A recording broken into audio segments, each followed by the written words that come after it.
Welcome, ladies and gentlemen, to Motor City Uncut, episode 145, presented by the Major Sports Network Detroit.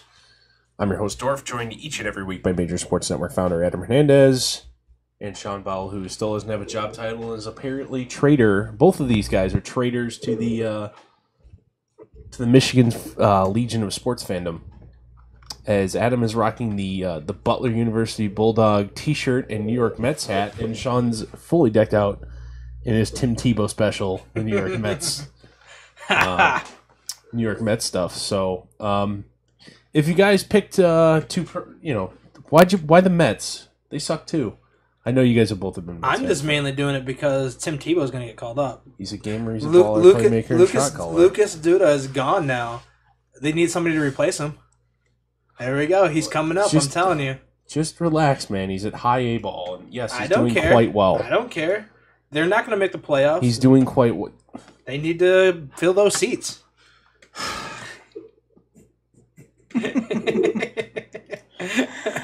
We're not gonna. I already told you I am wearing my Mets hat. It's in the rotation. Yes, it's in the rotation. Adam is one of those weirdos that has a hat rotation. He literally. How many are in it? 7 or 8? I have 4 different Detroit organizational ones. I have the Home and Road Tigers. I have the 1901 Tiger hat. I have the Toledo Mud Hens hat. Mm-hmm. I have 2 Blue Jays, Mets, Brewers, Athletics, and I think that's it right now. So what's that, 9? We still got to go get our Baltimore hats. Yeah, I know. You two did try to make a trip. Yeah, we've been trying to do that for like almost a year now, and we haven't been able to do Baltimore that yet. Orioles hats. Yeah, I do want to get the Baltimore one. I could go on all day about all the different hats that I want to get. So and you know what? You should start a podcast about that. It's like Peter Griffin when he was talking about, that was one of the podcasts he had. Did you ever see that episode Yes. of Family Guy where Yes, I have. he does a podcast from his basement talking about all the different hats that he has? And yeah, I could do that. It's not about all the hats. You should literally just title it Uniform Nazis. And you and one of the guys from work that constantly have discussions about uniform design, new uniforms, etc., should literally just have maybe only monthly. You probably only need to do it monthly. But have something where you put out 12, 15 episodes a year about you being a uniform Nazi. It would work right now too, since the NBA's releasing all their new designs and everything. NHL's doing new unis. There's no time like the present, man. Get on it. No, I know. And those NBA ones, some of them are nice, some of them are bad. I know we actually had a discussion. Well, not a really discussion. He mentioned me on Twitter about it. About the Indiana Pacers' new uniforms, and I don't know. He was all about. I didn't like it. I thought that they were kind of weird. They have like this whole, circular thing circle. going. Yeah, I'm not all about that. I think that that's kind of. I don't know. Doesn't work for me. Don't like it. Gotcha. Anyway, let's get right into the news. Training camp has just started for the Detroit Lions here. Over the last couple days, only a couple things have really come out of it so far. That being Glover Quinn got a contract extension today, 2 years, $13 million. He was in the final year of his deal. 9.5 of that is guaranteed, and also Ziggy Ansah's on the PUP list. A couple other guys are too. Not a big concern. In order to be eligible for the to be on the PUP list to start the season, and where you don't have to be rostered for the first 6 weeks, you do have to start training camp on it and stay on it the entirety of training camp. So. If there's any chance of Ansah missing time, they got to do it now, or they have to put him on IR. So, or roster him without being able to use him. Why did they say Ansah's on the PUP list? Undisclosed injury. Oh, jeez. He wasn't riding ATVs or anything like that, was he? No.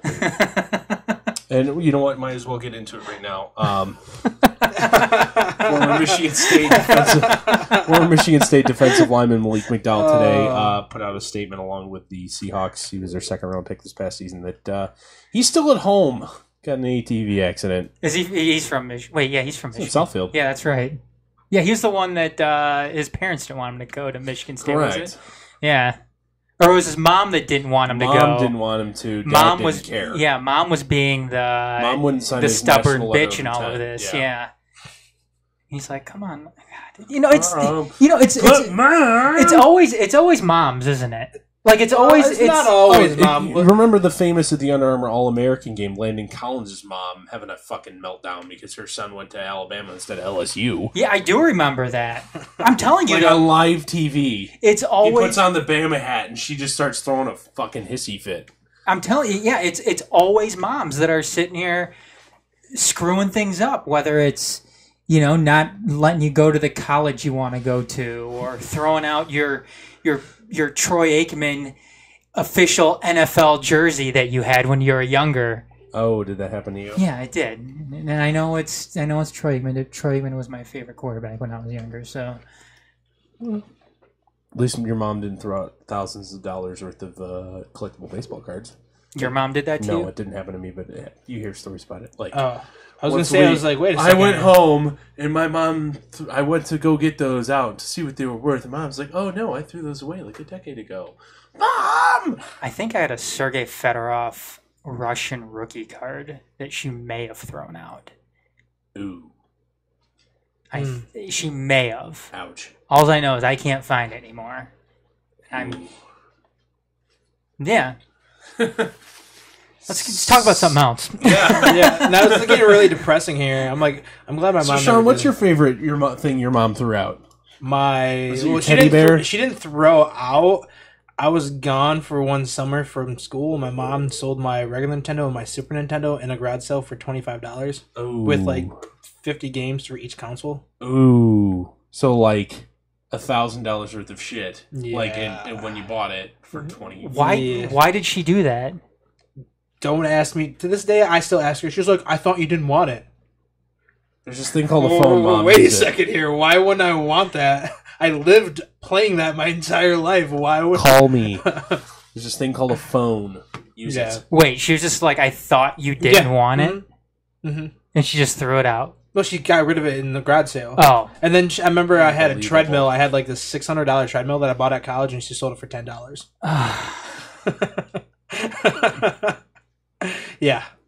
I learned my lesson. Do not leave my stuff in my parents' garage during the summers. I'm telling you, moms are.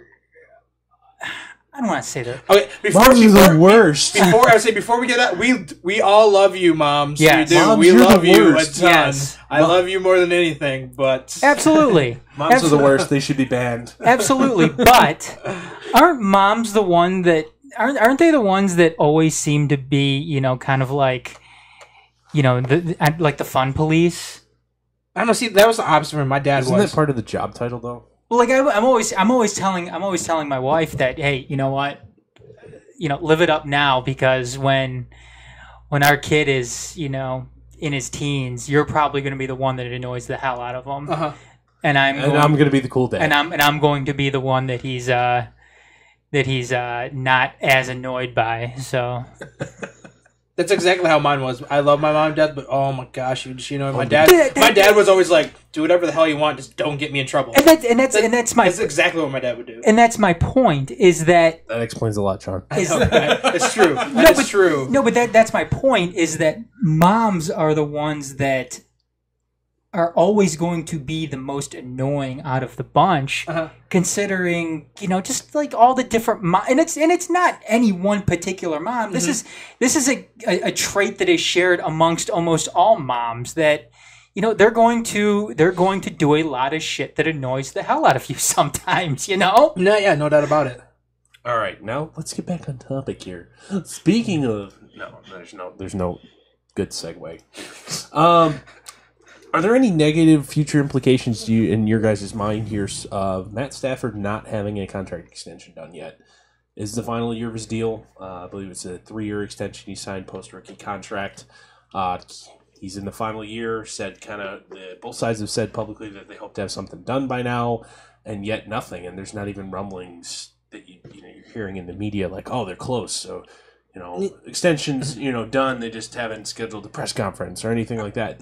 There's nothing. Yeah, I'm not too worried right now. Obviously, teams just finally started getting to camp, so I'm not really too worried about that. So I feel that, maybe Bob Quinn's kind of backing off, let him get into his, flow now that everybody just got here. And then if this comes around like maybe third week of training camp, and it's still like this, yeah, I might start getting a little worried because the season's about to start, and you don't want to start going through contract, situations with players while their final season, final year of their contract. So you don't want to do that. So right now, I'm not too worried about. Give them a couple more weeks, see how that goes. But if it comes down to like the third week of preseason, yeah, I'm gonna be like, all right, what's going on here? Something needs to be happening. I kind of share your sentiment with that, Sean. I'm not too worried about it right now, but the longer we go with this, the more you wonder as to, okay, why hasn't something been done, especially considering Rod Wood not too long ago came out and said, we're going to get this done, basically by any means necessary. Mm-hmm. He seemed to make mention that price was no hurdle. Price wasn't a hurdle here. Yeah, and we've seen other shoes drop in this. Derek Carr has his contract extension. Why doesn't Matthew Stafford have his yet? Right. And there's really nothing to debate in any of this. Matthew Stafford has been a solid quarterback for Detroit for a long time now. He's a first overall pick. He's been the best quarterback the Lions have ever had, to be honest. The best quarterback the Lions have ever had is irrelevant in this discussion, but at the same time, he is a caliber of quarterback that you can win championships with in the NFL. Mm-hmm. Therefore, there's no reason to essentially I understand that you don't want to just say, fill in the dollar amount and all of a sudden he's taking up 20% of your salary cap and you can't put a team together. Absolutely. You have to be reasonable about it. But at the same time, there's no reason that, the one, thing that makes it kind of okay with me is there's not a public dick measuring contest. Right. Where, the Lions have come out and said, we're trying to get something done, but this fucking punk won't even answer our phone calls, and there's nothing from Matt Stafford's agent like, these guys don't respect my client's value, not a lot, we won't come back until they put a serious offer in front of us. There's nothing like that. There's no hostility. There's no public dick measuring. But at the same time, the lack of anything, especially with how much, hey, we want to get this done, has been talked about over the last 9-12 months. Mm-hmm. The fact that there's absolutely nothing, and this is essentially the artificial deadline set in place to get this done by, kind of concerns me. There's no way in hell that Matt Stafford is not your quarterback next year. There's no way on God's green earth that he doesn't, if there's no extension reached, there's no franchise tag placed on him. Sure. Mm-hmm. There's not. Usually don't want to mess around with franchise tags. Look at franchise tags of quarterbacks. Look what the Redskins are doing with Kirk Cousins these last 2 years. It's a mess. It's a PR clusterfuck. All I could say is good thing that they drafted Kirk Cousins. Yes. Can you imagine where that team would be right now if they didn't? They have like Colt McCoy still as their quarterback or something like that. They would have taken another quarterback by now. Their quarterback would probably be. But they took Kirk Cousins the same year that they took. They did. Yeah, consecutive picks because in order to get Robert Griffin, they gave up their second and third that year, so he was their first pick. After RG3 at what number? Was it number 2 overall? Mm-hmm. Yeah, because Luck went 1. Yes.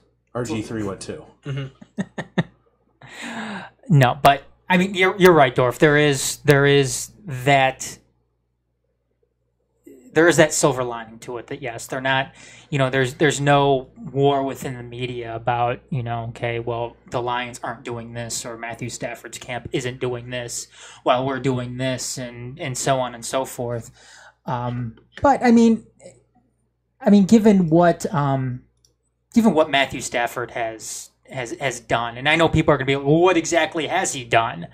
Well, let's be honest with ourselves here. The Lions' struggles. He's done everything he could ever ask for. He's never had a complete full offense around him every single year. Obviously we've placed Calvin around him, but no run game. Well, I will disagree with you on that because I think the Lions have done a lot in the last 4 or 5 years. He has had enough offensive firepower to win the championship. At the same time, even with that offensive line he's had. Hear me out. No, go ahead. Yeah, go ahead. Look at the recent championships runs of the Colts and Broncos. Offensive lines are bullshit. You can win without a elite level offensive line. It can be done. The last team that I would qualify playing and winning a Super Bowl behind an elite offensive line would have been the Ravens under Trent Dilfer. And they had to. Yeah. because they weren't winning a Super Bowl. I mean, you had two future Hall of Famers on that offensive line.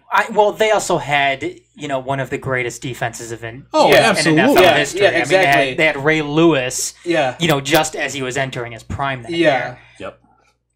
So Ed Reed too. Didn't they have wasn't it Jamal Lewis as the running back then, and he was a stud then too, wasn't it? I believe you're right. Yeah, I think Jamal Lewis is that. But at the same time, that's the last time I would say an elite of an elite without further digging into it and quantifying it a little bit more. That was the last time a team with an elite offensive line won championship. That was what, 2004? Who was it? That Super Bowl? Yeah. No, that was that was 2000. 2000? Yeah. Okay. That was the one I was at. Okay. That's right. And because I remember it was right before September 11th, and it was that. Wait, no, it was 2001. That was the Super Bowl. It was the 2001 Super Bowl. Yeah. So it was right before, because it was in February 01. January or February 1 or 2. Yep. One of them. In Tampa Bay. Okay. That's Kerry Collins was the quarterback for the Giants. Man. I was the only one cheering for the Giants too, my dad and I. Why? We don't know. Anyway, I am wearing a New York You don't hat. need it. At the same time, but to kind of finish the thought overall, the Lions have not had a complete championship level team under Matt Stafford's tenure.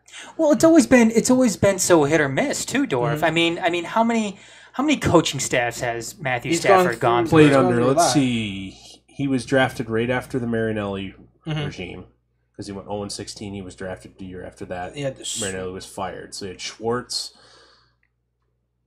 and Caldwell.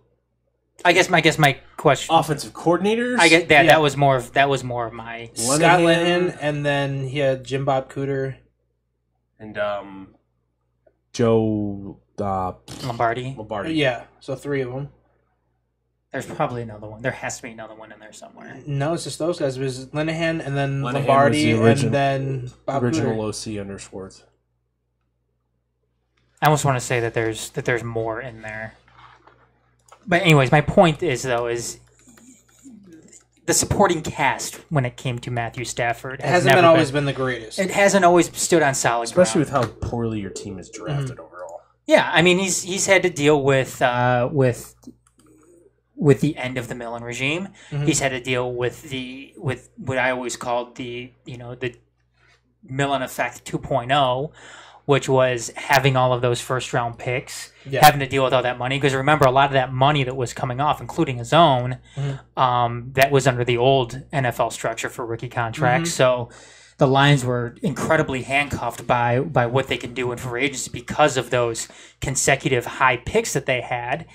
And the team just wasn't that good. I mean, they were dealing with guys that, quite frankly, shouldn't have been playing in the first place. I mean, the amount of turnover that you had on that roster was really quite remarkable. I mean, you had a couple of standout guys that were consistently good for you year in and year out. And I don't even know if you could put Matthew Stafford in that equation because, he always had so many injury concerns earlier on within his career, but I mean, Calvin Johnson was one of the only Matthew Stafford has been healthy since his second year in the league. Is that how long it's been? Yeah. That was the second year when he broke his collarbone or whatever. Matthew Stafford has played. Was it against the Jets? Was that injury against the Jets? The Browns. That it was the last time he had. It was the Browns. Yeah, was it the Browns? Yeah. Browns. And that was the mic'd up. That was the mic'd up game where he said he came back in for the 2-point conversion. He came back in. Browns committed a boner and called a timeout. Yep. Yeah. No, Matthew Stafford has started and played every regular season game since 2011. And speaking, I mean, I don't want it to sound like I have this, that I'm pitching a tent for Matthew Stafford here because, look, Matthew Stafford has had his faults throughout his Lions career, but when we're looking at the Lions in general here, when we're looking at a general outlook of their team, and I'm going back to something that Dorf said before, that you have a championship caliber quarterback on this team right now. And again, people are going to sit there and argue that. They're going to argue, well, how do you know Matthew Stafford's a championship caliber quarterback? Well, Okay, fourth quarter comebacks. Yeah, fourth quarter comebacks. You know, he's proven to throw 50 touchdowns in a season for 5,000 yards. How many years has he thrown for at least over 4,000 yards? Over 4,000 yards every year, but his first 2 years. Look, you tear down, you move on from Matthew Stafford unless you're going out and getting a guy like Andrew Luck. You can go and plug in. I don't even want Andrew Luck. No, neither do I. His shoulders fine. Yeah, no, I don't want Andrew Luck either. It was just first one that popped in my head. Yeah. If you are moving on from Matthew Stafford, I better get Derek Carr. Or else you are tearing down everything and starting Russell Wilson or Exactly. I want somebody in place right now that could come in, learn the playbook right away, and continue to move forward with this team. Otherwise, Matthew Stafford's my guy. Mm-hmm. Yes, there are those who are better than him, but you know what? Just get it done so we can stop talking about it, right? Yes. All right, guys, moving on. Before we do that, we do want to draw attention to what we have going on here. I don't know if Adam's got it up on the screen right now, but Patreon. We do have a Patreon here at the Major Sports Network. It is essentially crowdfunding or monthly subscription service that, in exchange for extra perks, you can help support and develop this network that we do, and not only podcasts but regular old article commentary on a regular basis. So for as little as $1 a month, you can get that done. It sounds like the Sally Struthers. Please feed the children. Feed the children. Is that the dog one you're talking about? It's like the animal one, like all the foreign. With the Sarah McLachlan. Yeah, that's what I'm thinking of. Sarah McLachlan, and I was famous for like 15 minutes. I'd like to tell you about ESPN. I will be there. Is that how it goes? Yes. Oh my gosh, it's so. And you're sitting there like drying your eyes, like getting your card out. Like. Every time I see that commercial, I change this to channel now. I don't care. Didn't you? Wasn't your dog a rescue dog? Yes. My dad's is a rescue dog. Is it? But it's the way to go. She's a rescue pupper. Anyway, so that is Patreon, Patreon.com. If you're watching the video edition of this podcast, it is on the screen right now, /The Majors. You can find us there. And be the first one. It's open. No one else has given to it yet. Do it. Adam's trying to figure out how the mirroring of the camera works. There we go. Patreon.com/The Majors. And then I will go, wait, over here. This is so weird. I'm trying to which camera am I looking at? I'm over here. There we go. This one right here is the one that's on. Okay, I didn't know. Sean, I'm just looking at the other one. I know. I just look like a little slow. But... Well, don't worry. It's not being recorded for anybody else. There's so many cameras around here. I'm trying to figure Sean, out give it a shot now. Okay, over here. I gotta go. There you go. Also on our website. I'm going behind his face, too. Also on our website, themajors.net, we also do have a PayPal tip jar if you want to do a one-time thing instead of a tip. That's what it's called. Just the tip. I'm not laughing at you. I'm just laughing at it's called a tip jar. That's kind of... That's what it's called. Whereas Adam, if Adam was doing this plug right now, he would just say, "Give us your money, damn it!" There you go. Oh, that's funny. All right, so moving on. Messaging from the Detroit Red Wings. Is Petr Mrazek dead to them? Not only did you not protect him in the expansion draft, in a recent interview published in an NBC article, the Red Wings goalie coach Jeff, and I can't pronounce that, it's Salajko. Anybody else want to take a shot at it? Okay, cool. We're commenting about Jared Koru. We're very comfortable with Jared Koru as backup. I have no problem with him being the backup goalie. If we can keep Jimmy Howard healthy to play 50 to 55 games, I was comfortable with Jared in a role like that. Obviously, we have Petr back. Vegas didn't have interest in him, so I'm hoping he comes in with a chip on his shoulder and something to prove. This isn't the first member of the coaching staff / front office of the Detroit Red Wings to essentially call Petr Mrazek indirectly shit this offseason. You know what? He did not have a great 16-17 season. He didn't. Yeah, Jimmy Delano was saying the same thing about Anthony Mantha a couple of years ago. What is wrong with this organization that we're going to sit here and publicly badmouth our younger players with high potential? You wonder why no one wants to come here. That's part of the reason.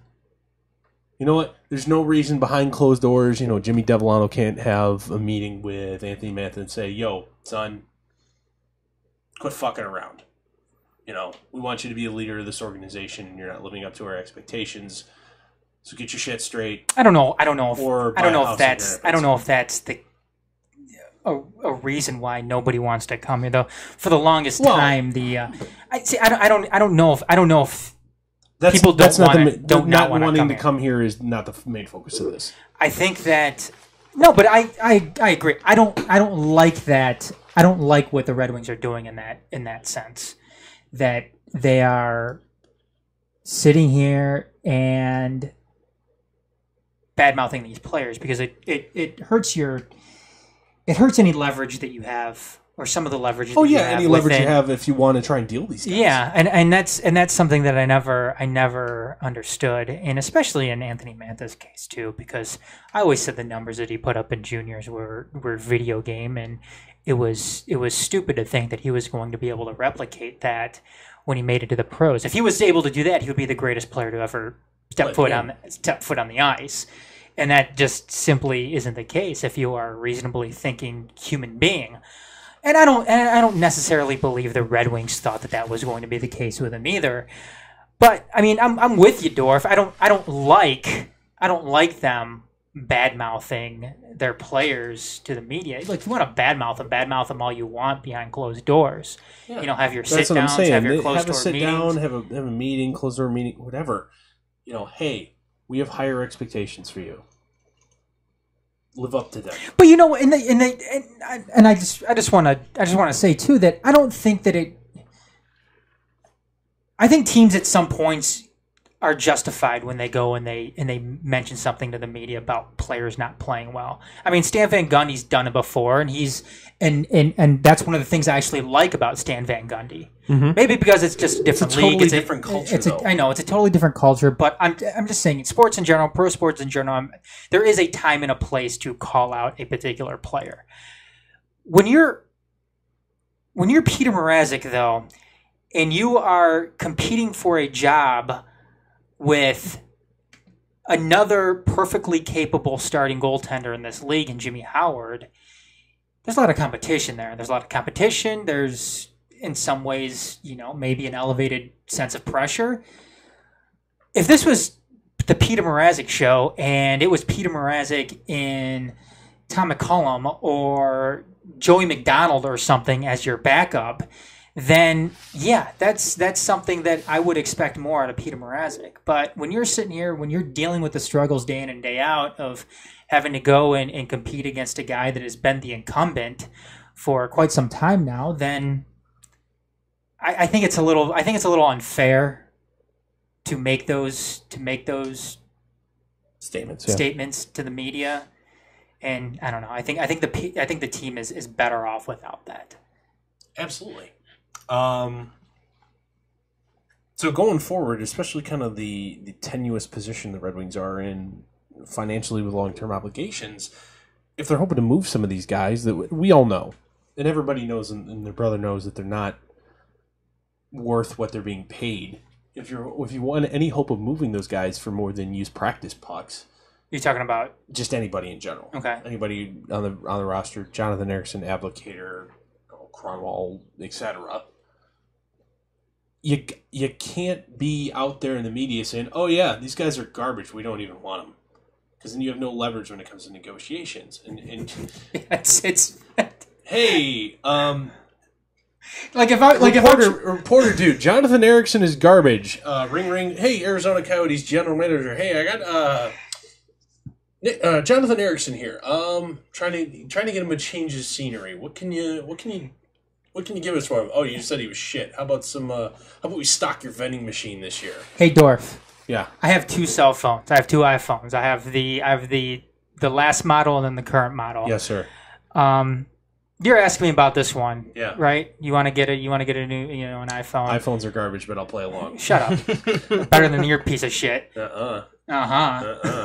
Anyways. No, it's not. And the irony of right now, the TV we have CNN on in the background right now. Guess what's on? No! The ASP, the Sarah McLachlan ASPCA commercial.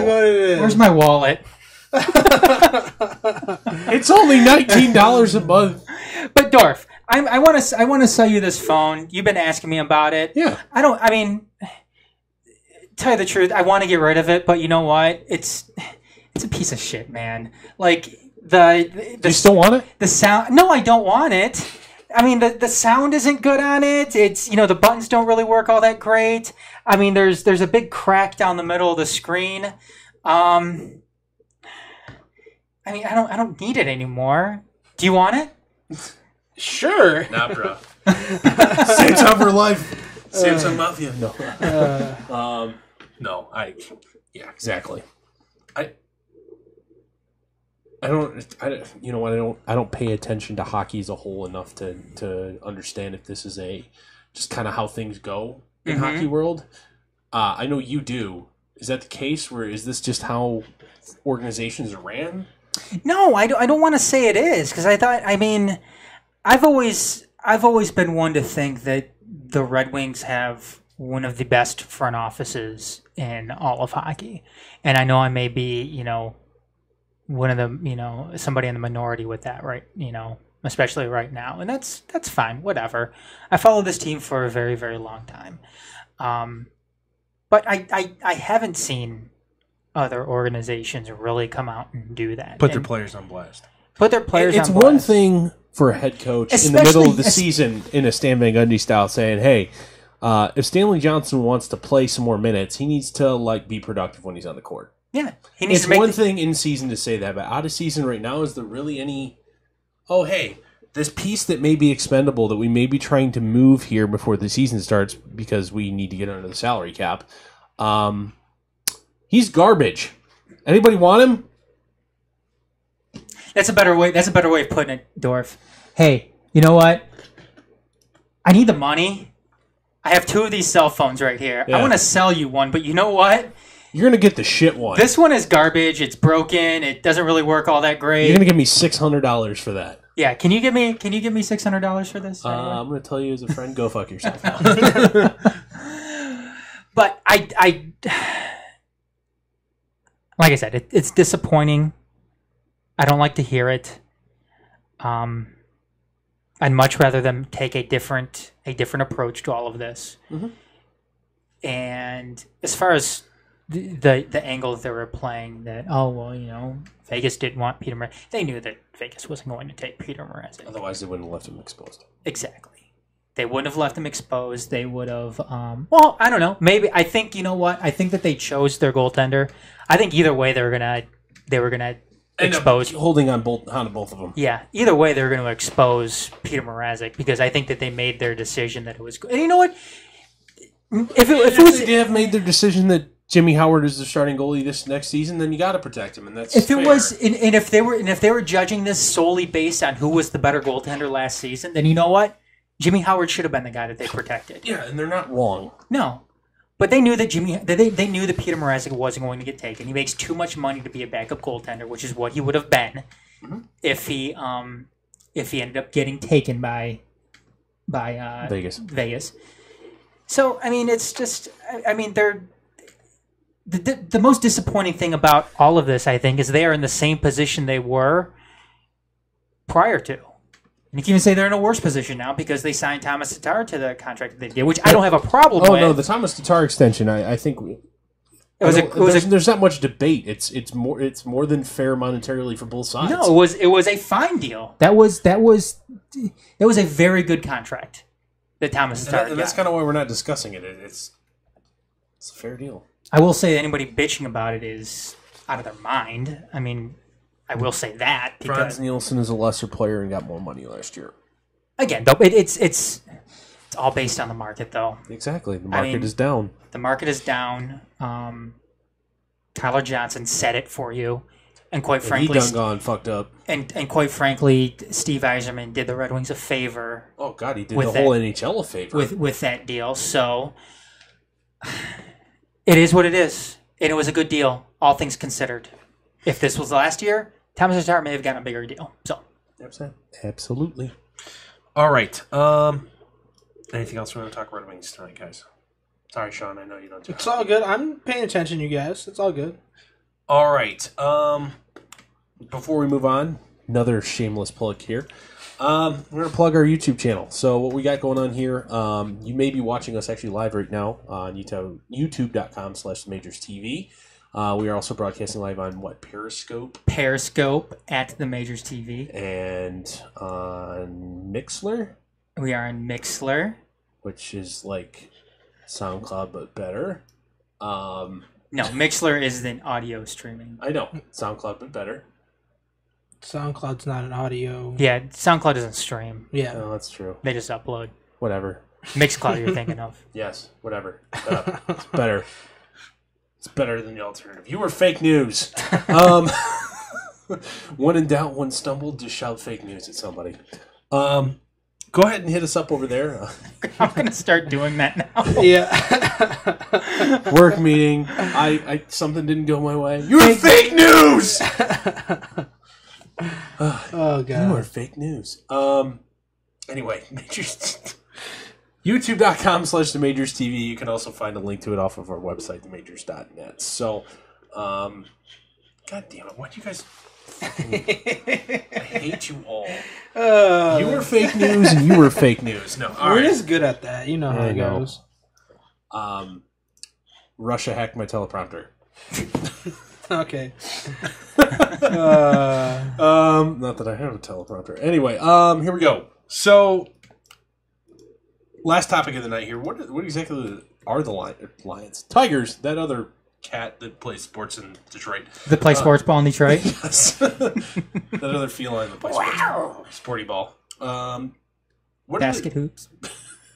What did Ted Cruz call it? The basketball ring. Yeah, the basketball. Call it a basketball hoop. He called it a basketball ring. Look up there at that basketball ring. Oh no! In Indiana, you might as well told the entire. You know, you might as well have pulled the Will Ferrell and Anchorman. You might as well have told San Diego to go fuck itself. Anyway, what exactly is the Tigers' plans at the deadline? The deadline is in what? Tomorrow. 20... Less than 24 just hours. Over 21 hours from now? Yeah. Is it 3 or 4 o'clock? I think it's 4. Is it 4? It's 4. I believe so. 4 o'clock tomorrow afternoon. Tomorrow afternoon. And so far, the only person that has been moved on this going nowhere losing ball club is JD Martinez. For a very underwhelming return. I know I wasn't here last week when you guys did a show. Or was it 2 weeks ago? We didn't. Nobody did last week. Yeah, That's it was right. 2 weeks ago. Yeah, I haven't done one since July 9th. That was pre JD Martinez trade, so this is our first chance to discuss it.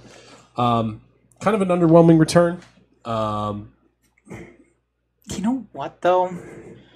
Are you warming up to it? It's not that I'm warming up to it. I guess I somewhat understand it a little bit here because let's could they have waited? Yes. Would I have liked a better return than what they got? Yes, considering Arizona's farm system is putrid. Is one of the worst. It may be the worst. Mm-hmm. Actually, I think it was ranked 29th according to this one minor league baseball website that I was looking at. Minorleagueball.org. Yeah. But I think you got to look at it like this, and you guys can correct me if I'm wrong. JD Martinez, 30 years old? Yes. Yes. I believe he's 29. I'm pretty sure he's will be 30. 29, 30 years old. Not a good defender, right? Correct. Yeah, you're right. He's not a good defender. Correct. 29 in 343 days. So. Where's his long-term position? DH. Designated hitter, possibly at first base. And he got dealt to a National League team. He's an expiring deal. Who's probably not going to re-up with that team. He's probably going to re-up with an American League team. Or he's probably going to sign with an American League team. He's got 5 homers in 8 games since he left. I know, including a grand slam, I believe. Yeah. You weren't getting much from it. The only way that you were getting anything is if I think you dealt him to an American League team that was going to look to re-sign him after the season. Arizona's not re-signing him after this season. Nope. They knew no it. need for him. They knew it. You knew it when you were trading him to him, and that's where we stand. So in some ways, I can understand it. I'm not completely happy with it, but I understand the return with it because I think people were thinking here that JD was going to net them, like a 1 and a 2 prospect or a 2 and a for that reason alone. You're foolish. And a 2 or a 3. And now it would be different, obviously, if you had like 2 years left on its contract or something like that. Exactly. Yeah, it would be different with that. But with the expiring contract, you're not going to get as much. They wanted the return that the Rays got for David Price. Yeah, that's not going to happen. Yeah, a year and a half to go on his deal. I mean, you got a top 10 prospect in all of baseball, a current, mid-value, mid-rotation starter, and an outfielder. Yeah, and a major league average outfielder for David Price. Yeah, and let's be honest here, guys. I mean, JD Martinez, very good at the plate. He probably will be very exceptional. Good. Yep, he probably will be going forward. Yep, he probably will be excellent at the plate for at least the next 4 years, but he's not going to be playing out in the field. No. He's going to have to be a DH, and that's in Dorf. So he's basically he's in the same situation as kind of like a Mark Trumbo kind of thing. Yeah, Dorf. I mean, except he's better than Mark Trumbo. Yeah, I know, but I'm just saying that for example. How much Dorf? How much does your value go down if you are limited to just being a DH? Not much if your OPS is around 1. Okay, I don't think that's realistic though. Few potential earnings, you look at just in dollar value earnings, not playing defense costs you 40%. Okay, but there's half of the Major League Baseball teams off the table then. Mm-hmm. Essentially, yeah. Well, unless of course somebody wants to invest in you in a transition to first base. True. Which is a Jim Thome type of thing. Mm-hmm. Like when you play with the Dodgers and the Phillies and every other team in baseball. Twins. Yeah. Twins. But no, if you're going to move, JD Martinez's long-term home is designated hitter at first base. You might be able to get away with him in right field 1 more year. Wait, after this year? After this year, maybe 1. I think you get at least 2, maybe 3. Okay, his long-term home. But probably DH. I agree. His long-term. Guess who needs a DH? Tigers. Boston Red Sox. Yes, they do. They do. You argue the New York Yankees. Although and I still think Gary Sanchez and Aaron Judge. And Boston's OPS has been utter shit. Yep. I think ever since the start of the season. Yep. No one else needs a power hitting right fielder? Philadelphia Phillies. Yeah, but they're not going to sit there and deal. We're talking free agent coming up, aren't we? No, but I mean it's a great point when you bring up that fact when we're talking why wasn't JD Martinez dealt to the Red Sox as opposed to the Arizona Diamondbacks. So the Red Sox didn't call. That's possible. Very possible. Look, I'm sure there's more to it. There's obviously more to it than what's being let on here. Yeah, absolutely. I mean, it's just it does suck. Out of all the teams that he ended up being dealt to was the Diamondbacks. The Diamondbacks, who have one of the worst minor league franchises. Or organizations or systems, whatever you want to call it, in Major League Baseball. That's the frustrating thing. At least it wasn't dealt to Cleveland, though. But you know what? I think the Tigers took a little more potential, but farther away than some guys that are in the upper minors be able to help him right away. Dewal Lugo his ceiling is Major League average. He's not going to be a great player. This doesn't have the potential. He might be let's make a comparison. A Juan Uribe, end of his career type third baseman, OPS of the high 7s, and maybe hit you 15 homers. And let's be honest too. I mean, they needed depth in the infield. God, they had no depth in the infield. Yeah. I mean, when it comes to their their minor league system, and the two guys are 18 and 19 years old. And this thing is, you can't even tell really. One's playing in short season A ball, the other's at West Michigan now. Right. Those guys you're 3 years away from making a decision on whether or not they're a prospect. Yeah. A legitimate prospect at all. You know what? Whatever. Look, you guys, this is for an expiring deal for a guy that's a butcher on defense. That's about what you're going to get. This is the nature of the beast too. Teams know you're selling. Teams know you're not any good.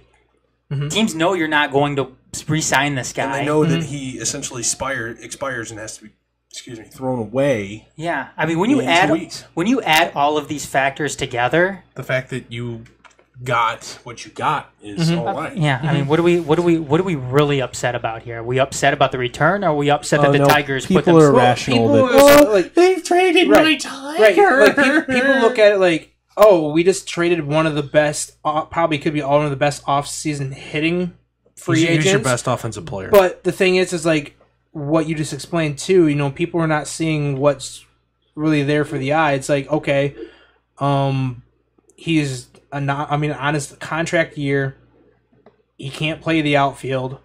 You know, I'm like, and you don't have a home for him. Right, exactly. It's like you have nothing for him. So what were you expecting, really? People don't really understand. Like, when they don't see the full situation or the scenario, like, they just jump to conclusions and like, oh, because he hits 30 home runs now, and 30 to 40 home runs now is like the 70 home runs back in the day, where you don't see that stuff anymore. And that's like, they see that's the power hitting, outfield, first base, and whatever position he's playing that they want. They expect to get more for what we got for him. Mm-hmm. The fact that you turned the guy that you signed off the free minor league scrap heap into anything. Exactly. Plus what you got out of him over the last 4 years is amazing. So, moving on. So, 4 guys that have been commonly talked about as being available. 3 of them still have club control / guaranteed contracts with the Tigers after the season. The only remaining expiring deal that can really be dealt, Alex Avila. Other than that, everybody else whose name has been dangled in trade talks is still under contract for the following season. So we're going to go run through those 4 real quick here. What exactly should the Tigers be looking to get for them? Should they actually hold on to them and either try and deal them in the offseason, deal them next year, or hold on to them for the future? Or, should they... And then guess what? If Al Avila blows this, blows the deadline here, should we really leave the duties during the offseason? I'm not saying effective immediately. I think that's a little... It doesn't gain you anything by relieving him now. Wait till the offseason. But first guy on that list, Justin Verlander. We holding on to him, we dealing him, and what if we do deal him, what do we expect in return? What do I think they should do, or what do I think they will do? What you... If you were put your general manager hat on, you okay. So this is what you want us. What we think. If you were the general manager of the Detroit Tigers right now, what would you do, and what would you expect in return if you decide to trade them? For Justin Verlander, I am dealing him because I need to rebuild the team, and he's one of the guys that needs to be off the team. Dealing him more for salary relief or players? Both players. Yeah, you ain't gonna be able to do both. With a 4.5. I'm saying that's what I would want. Shawn, with a 4.5 ERA, you're not doing both. I'm not a small market team. Okay. I need players. Okay. I'm eating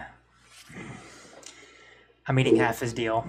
Okay, so he's got 56 remaining the next 2 years, plus whatever he's owed for this year. Mm-hmm. But I'm trying to deal him to a National League team.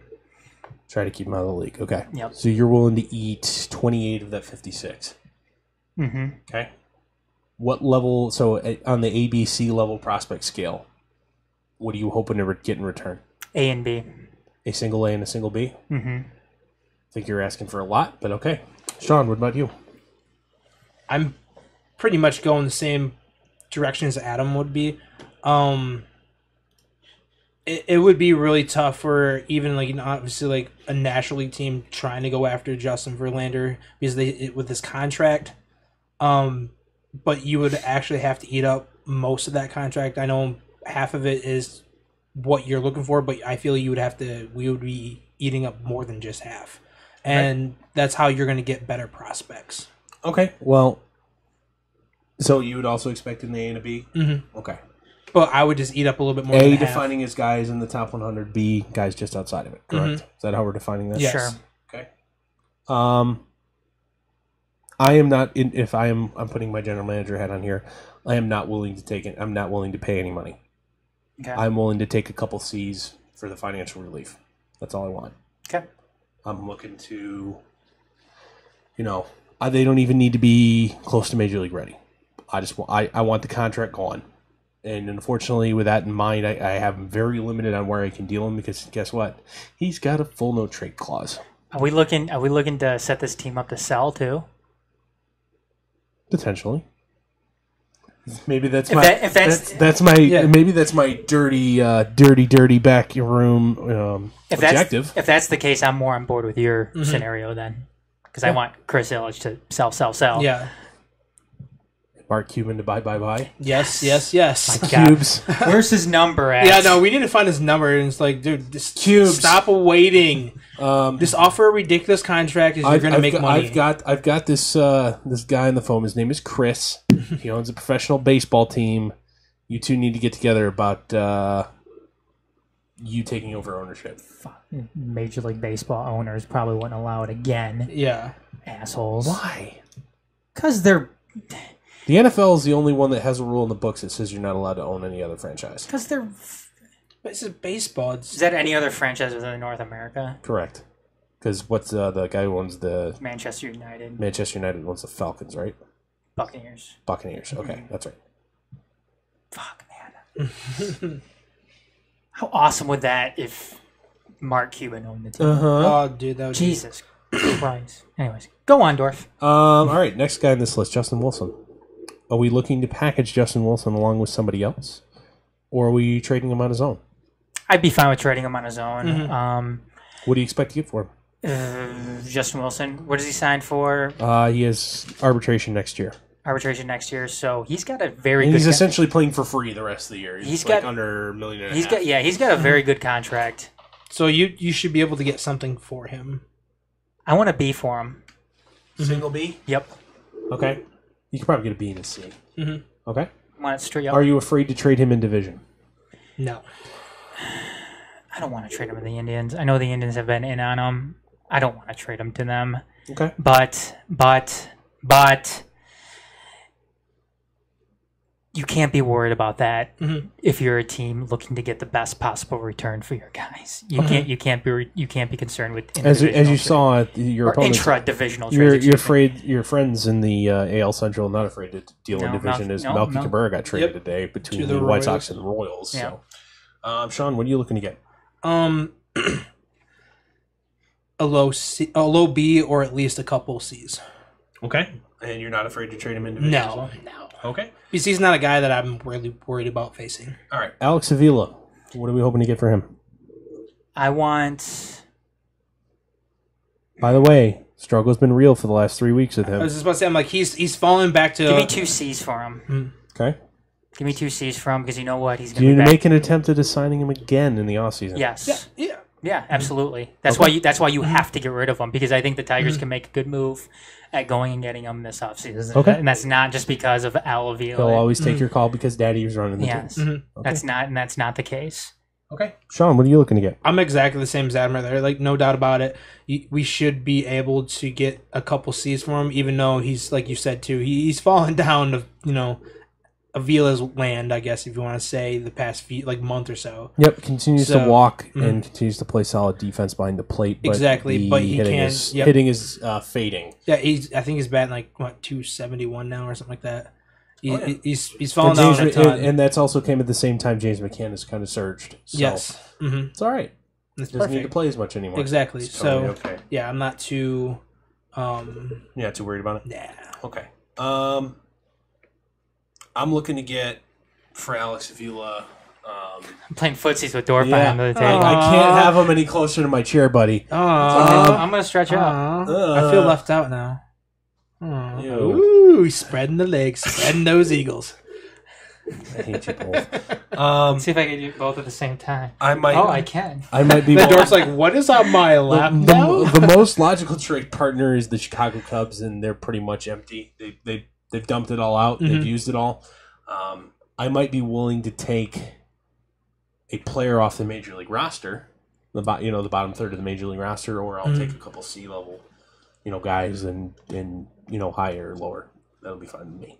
What about Jose Iglesias? Are we interested in trading him at all? Yes. Yes, I am, and I mentioned this to you the other day, Dorf. He ain't worth shit. No. I know. You gotta try to get what value you can out of him right now, because he's arbitration eligible next year, and then he's a free agent. you're not going to re-sign him. I don't think you are. Mm-hmm. And if he's not part of the plan, the long-term plan, then you need to make do on what you can for him right now. And I don't think you're going to get any higher price because I think he's making 4 and some change right now. And to be honest, this has kind of been one of his better years on the offensive side too. So awful. What? Well, he's batting 265 right now. He was good. It's the emptiest 265. I know, and that's what I'm saying. It's one of his better seasons on the offensive side. He did hit 300 twice. Okay, earlier, and then he hasn't come close since. So it's 300 last year. But did he hit 300 last year? Yeah. I don't think he did. The point is though, you're not going to get any better return for Jose Iglesias any other time. You're fair. So do it. 2015. Sorry, Sean. It's 2015. Yeah, 2 years ago. See? He hit 2015 and 2013. He hit 300. Yeah. So, thank you, sweet Jesus. Turn the air back on. Dying over here. Sorry for the loud whir in there. All right. Actually, I think that's gonna wrap it up. The only thing that we got to say is Jim Aducci's back with the club. Alex Presley, despite his hot hitting, is on the DL again, second time this year. Sucks. Trade him. Boo! He's fake news. All right, guys, that is going to wrap up this 145th episode. Well, hold on. Hurry up. I can't tell if it's on or not. Yeah. That fan is very loud. You gotta give me some time here. Don't watch. Just keep talking. Come on. Yeah. Hurry up. If you want to talk, if you want to talk real quick, I got our prop bet still. Oh, yeah. Let's check in on those. Why not? Yeah. I forwarded you guys the thing, but I'll bring it up right here. I'll just read them off right here. So I got them right here in front of me. I'll read them off real quick. The first one. You both picked him to win more than 85.5 games. Ha, you losers. I didn't. Jacoby Jones will not get to 400 plate appearances. All of us had that one right. Nick Castellanos, Adam and I both have him hitting over 25 home runs. Sean is under. That one could probably still happen either way. Daniel Norris will not make it to 150 innings. Sean and I are right on that one. Anibal Sanchez is still around. Sean and I. That one right here is by the All-Star game. Oh, is it by the All-Star game?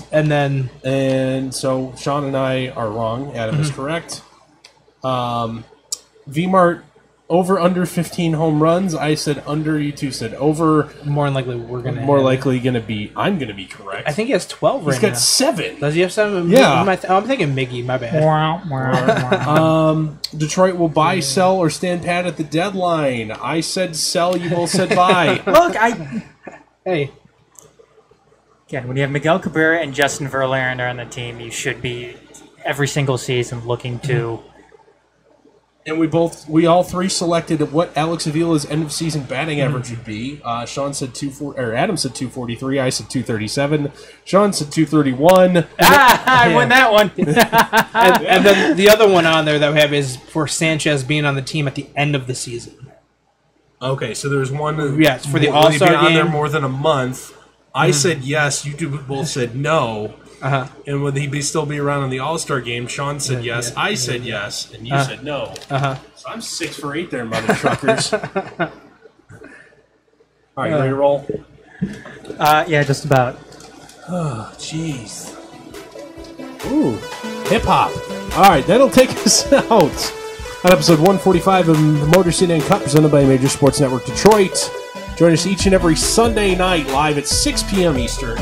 Going forward, or hit us up on our website at themajors.net, and don't forget us to give us all your money, Brett. Where's our money? Give us all your money on patreon.com/themajors. Well, Adam and Sean, I'm Dorf. We'll see you guys next week.